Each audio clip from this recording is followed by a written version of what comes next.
कई बार लोग मुझसे पूछते हैं कि क्या मैं सिर्फ दुख भोगने के लिए पैदा हुआ हूं या मेरी जिंदगी में सुख भी है। अमूमन मनुष्य के मन में यह सवाल आ जाता है। जिस इंसान ने जिंदगी में कभी सुख नहीं देखा हो, जो जन्म से ही संघर्ष कर रहा हो हर चीज को पाने के लिए, और जीवन में जो चीज मिलता है उसके लिए भी उसे रोना ही पड़ता है, तो उसके मन में यह सवाल आ जाता है, आना लाजमी है कि भाई कि क्या मैं सिर्फ दुख भोगने के लिए पैदा हुआ हूं या मेरी भी जिंदगी में बाकियों की तरह सुख है। क्योंकि वो देखता है कि उसके आस पास के जो लोग हैं या इस दुनियावी दुनिया के जो लोग हैं उनकी जिंदगी में तो बहुत सुख है, बहुत खुशी है। वो देखता है कि उनकी जिंदगी में हर चीज अच्छे वक्त पे हुआ, हर चीज सही चल रहा है। उनके पास दुनिया में रहने के लिए जो भौतिक चीजें जरूरत की है वो सब प्रकृति उनको मुहैया कराई, सब है उनके पास।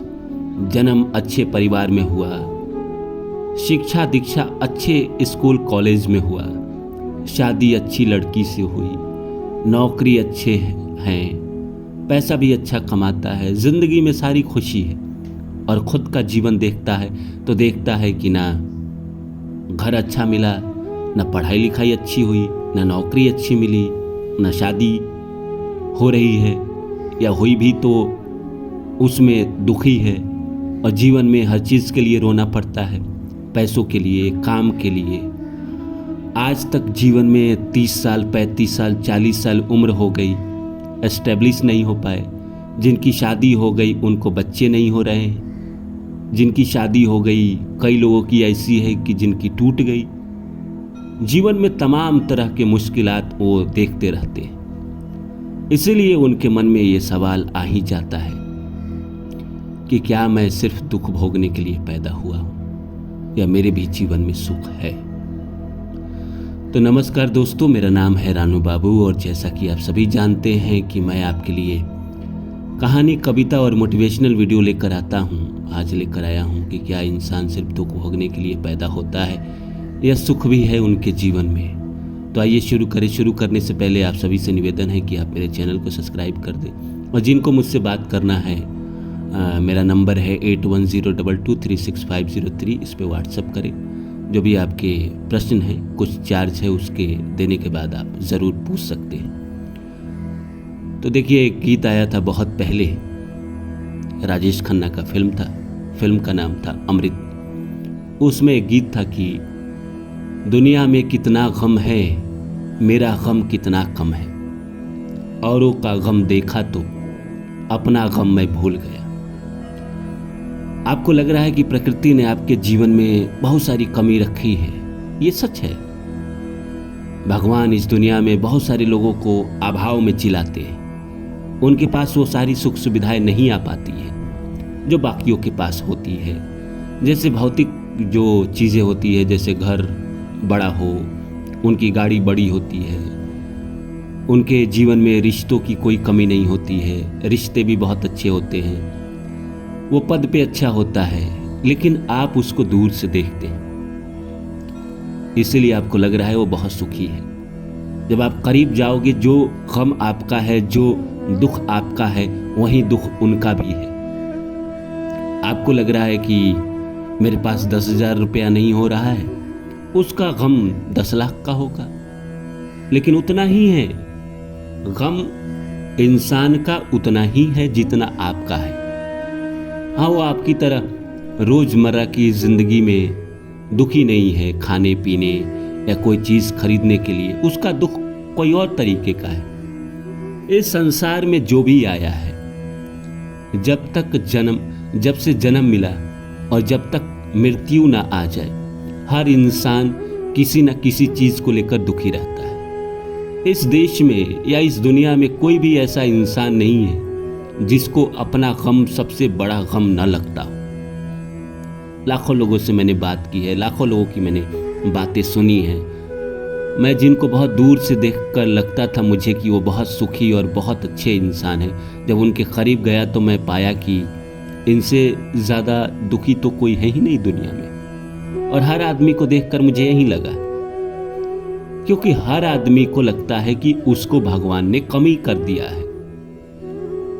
हर आदमी को लगता है कि जो उसको चाहिए था भगवान ने दिया नहीं। किसी को धन दिया है, पद दिया है, तो कोई रिलेशनशिप को लेकर डिप्रेशन में जी रहा है। उसको लग रहा है कि दुनिया का सारा गम उसी को है। उसको यह भी आभास हो रहा है कि उसके दुख भरी कहानी पे हिंदी फिल्म बन सकती है, एक फिल्म उसके कहानी पे बन सकती है। शायद आपको भी लगता होगा, आपकी भी जिंदगी में अपने दुख को आप जब जोड़ते होंगे तो लगता होगा कि आपके पास इतने गम हैं कि उस पे एक फिल्म बन सकती है। लेकिन आपने कभी ये नहीं जोड़ा कि ईश्वर ने आपको दिया क्या है। मैं आपको छोटी सी कहानी सुनाता हूं कि भगवान और प्रकृति कैसे सोचती है। क्या है कि एक इंसान भगवान से बात करता था, उसकी भगवान से बात होती थी। तो एक दिन वो रास्ते से जा रहा था तो एक बहुत अमीर आदमी जिसको भगवान ने बहुत कुछ दिया था, वो उसको मिला और उसने कहा कि सुना है कि तुम्हारी भगवान से बात होती है। तो उसने कहा कि हाँ होती है। तो तुम भगवान से कहना कि अब मुझे और ना दे, इतना दिया है भगवान ने मुझसे, अब संभलता नहीं है। भगवान मिलेंगे तो तुम कह देना कि मुझे अब नहीं चाहिए, जितना दिया है बहुत है। उसने कहा कह देंगे।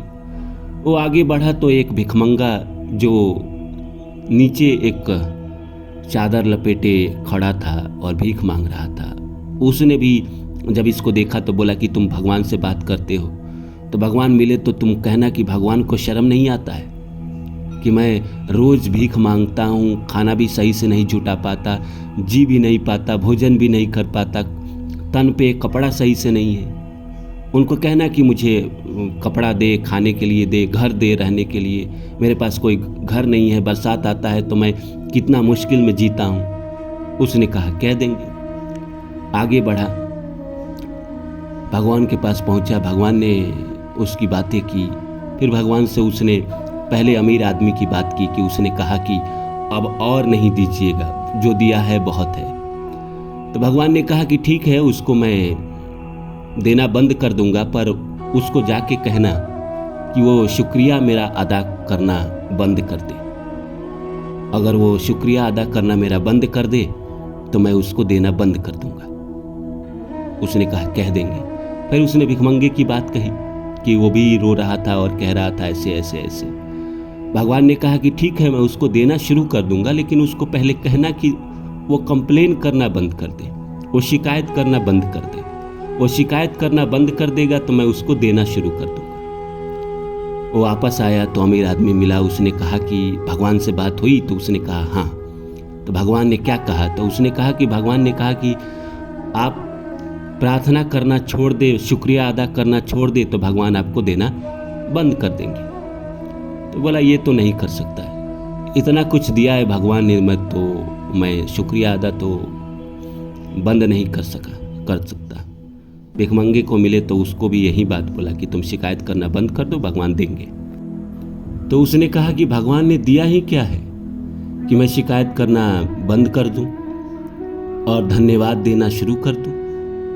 ये तो नहीं कर सकता। देखिए दोस्तों, सिंपल सी बात यही है कि जो आदमी आपका विरोध करता है, जो आदमी आपको गाली देता है, क्या आप उसके पास जाना चाहोगे? नहीं चाहोगे, नहीं चाहोगे ना।